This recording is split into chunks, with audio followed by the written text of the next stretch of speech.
안녕하세요. 김도경 목사입니다. 지난 3일 동안은 기도의 11조로 인해서 하늘 양식으로 여러분들을 만나 뵙지 못했는데요.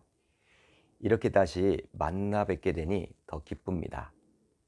자, 오늘 우리가 나눌 말씀은 누가복음 11장 24절로 26절. 누가복음 11장 24절로 26절입니다. 제가 읽겠습니다. 24절입니다. 더러운 귀신이 사람에게서 나갔을 때 물 없는 곳으로 다니며 쉬기를 구하되 얻지 못하고 이에 이르되 내가 나온 내 집으로 돌아가리라 하고 가서 보니 그 집이 청소되고 수리되었거늘 이에 가서 저보다 더 악한 귀신 7을 데리고 들어가서 거하니 그 사람의 나중 형편이 전보다 더 심하게 되느니라. 아멘. 하나님의 말씀입니다.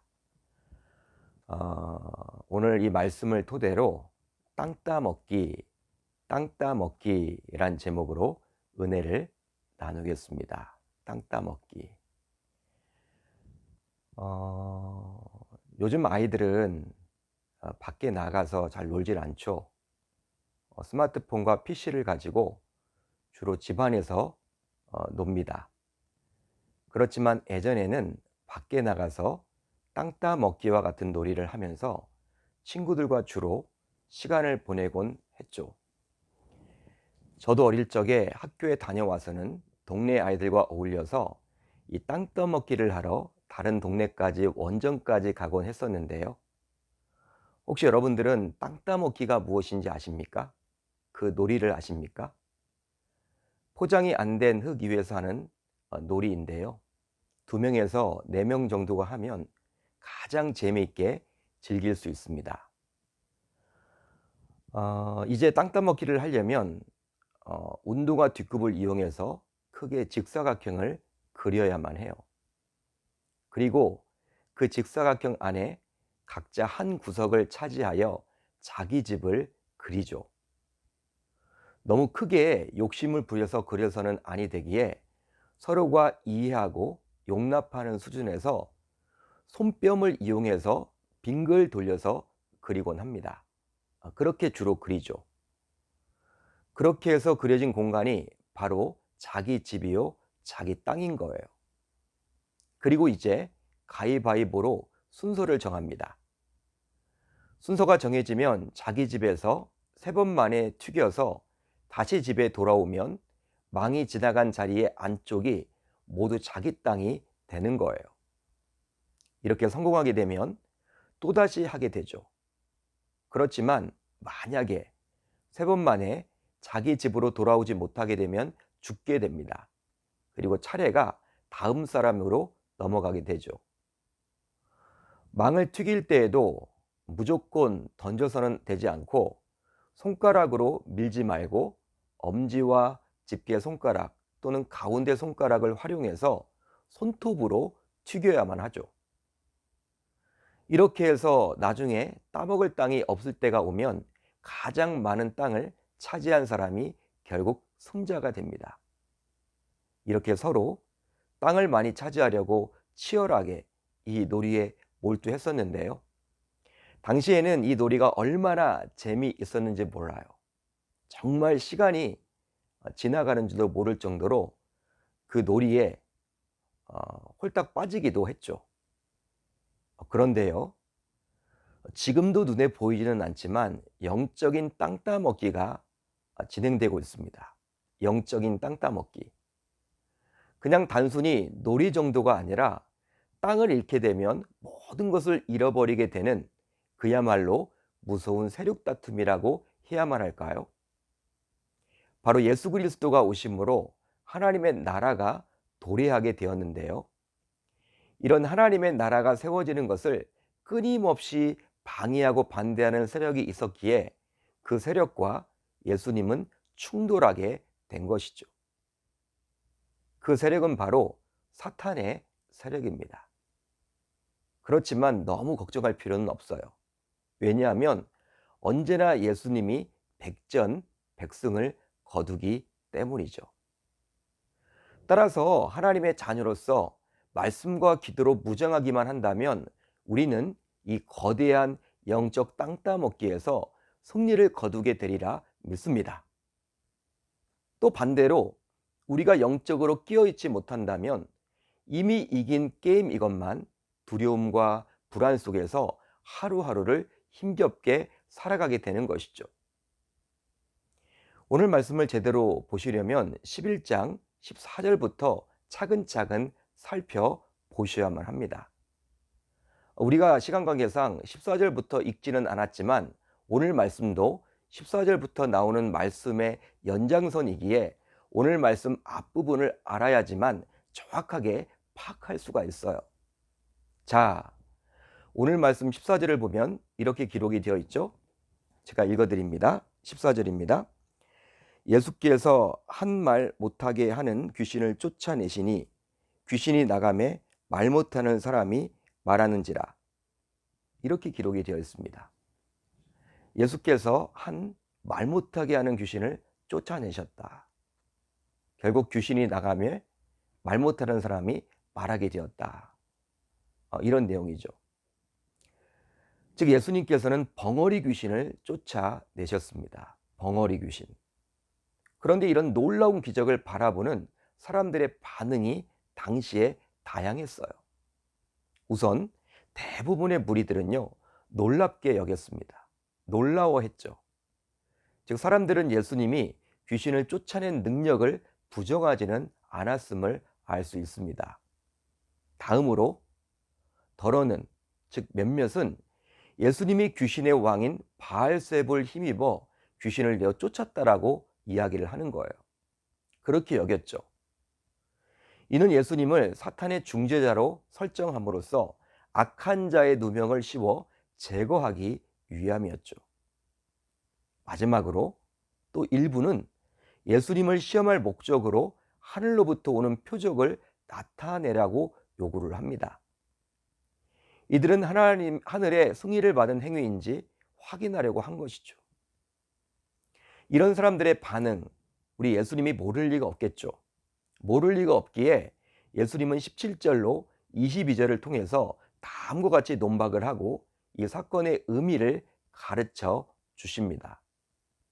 첫째, 왕국에서 내분이 일어나면 그 나라가 망하는 원리처럼 어떤 사람이든 귀신의 힘을 빌려 귀신을 쫓아내었다면 그 귀신 왕국은 자멸하게 되어 있다. 그런데 어떻게 사람이 귀신의 힘을 빌려서 귀신을 쫓아낼 수 있단 말인가? 여러분, 이 말은 어떤 말입니까? 귀신이 자신의 편을 쫓아내겠느냐라고 반문하는 것이죠. 그렇게 묻는 거예요. 아니, 귀신의 힘에 의해서 귀신을 내어 쫓는다면 귀신의 왕국이 결과적으로 멸망하게 되는 것인데 귀신이 그것을 과연 용납할 수가 있겠느냐? 이건 말이 되지 않는다라는 거예요. 둘째, 만약에 귀신의 힘을 빌려서 귀신을 내어 쫓는 것이라면 당시 축기를 하던 유대인들, 당시 유대인들 사이에서 귀신을 내어 쫓는 그런 사역을 하는 축기 사역을 하던 유대인들이 있었습니다. 그런데 예수님께서 그들을 가리켜서 너희 아들들이라고 말을 했는데 그들도 같은 문제에 걸리지 않겠느냐라는 거예요. 곧 이런 비난을 받는 유대인들은 자가당측에 빠지게 되는 것이죠. 유대인들이 자기 편은 또 건들지 않았거든요.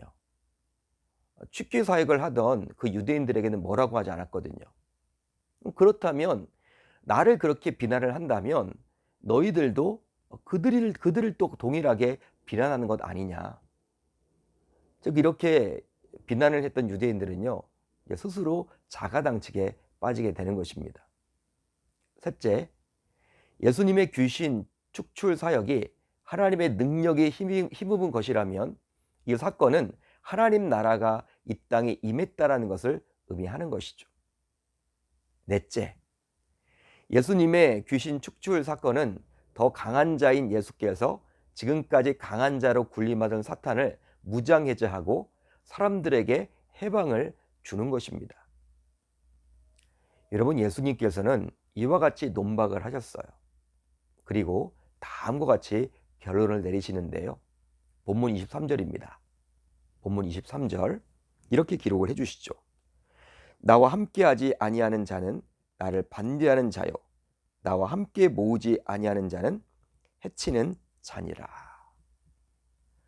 즉 예수님께서 자신의 사역에 긍정적으로 반응하지 않은 자는 결국 자신을 반대하는 자라고 말을 하며 우리들에게 자신의 사역에 대해서 어떻게 반응해야 할지 결단을 촉구합니다. 그러면서 예수님은 오늘 우리가 읽었던 말씀의 이야기를 해주시는데요.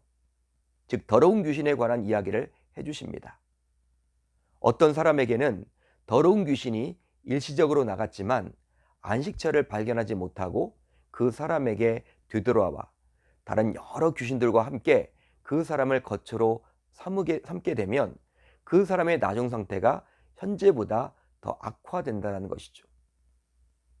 여러분, 그런 내용이 오늘 말씀에 담겨져 있습니다. 그렇다면 왜 바알세불 논쟁 이후에 예수님께서는 더러운 귀신에 관한 이야기를 굳이 하셨을까요?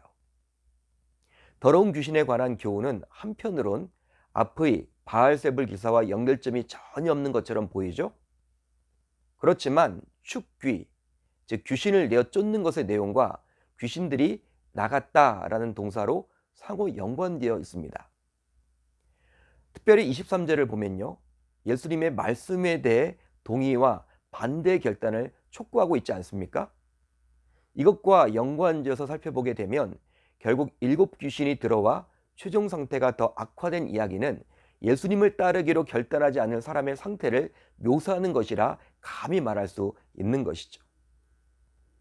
그러기에 우리는 예수님과 함께 하나님의 나라를 세우는데 협력해야 할지, 그것이 아니라면 예수님과 함께 하나님의 나라를 세우는데 반대해야 할지 결단해야만 하는 거예요.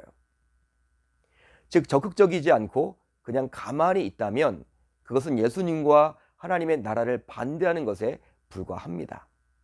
왜냐하면 영적인 땅 따먹기에는 중간 지대는 없기 때문이죠. 그러기에 예수님이냐, 그것이 아니라면 이 세상을 지배하려는 악한 사탄이냐, 이제 스스로 선택해야만 하는 것이죠. 이제 오늘 하루 예수님께서 주신 이 23절의 말씀, 나와 함께하지 아니하는 자는 나를 반대하는 자요, 나와 함께 모으지 아니하는 자는 해치는 자니라. 이 말씀을 꼭 기억하며 영적인 땅 따먹기에서 예수님의 편에 서서 승리자가 모두 다 되실 수 있기를 우리 주님의 이름으로 축원합니다. 축원합니다. 자, 이제 우리 공동체가 함께 기도할 제목이 있습니다. 2가지가 있는데 첫 번째로는 예수냐 사탄이냐, 하나님의 나라냐 사탄의 그러한 나라냐, 양자를 선택하라고 요구를 받고 있을 때 자발적으로 예수를 선택함으로 영적 땅 따먹기에서 승리하는 계명교회 모든 권속들 되게 하소서. 두 번째로는 계명교회 권속들 모두 하나님의 말씀과 기도로 무장해서 거룩하게 살게 하소서. 오늘 하루도 이 2가지를 가지고 기도에 나아갔으면 좋겠습니다.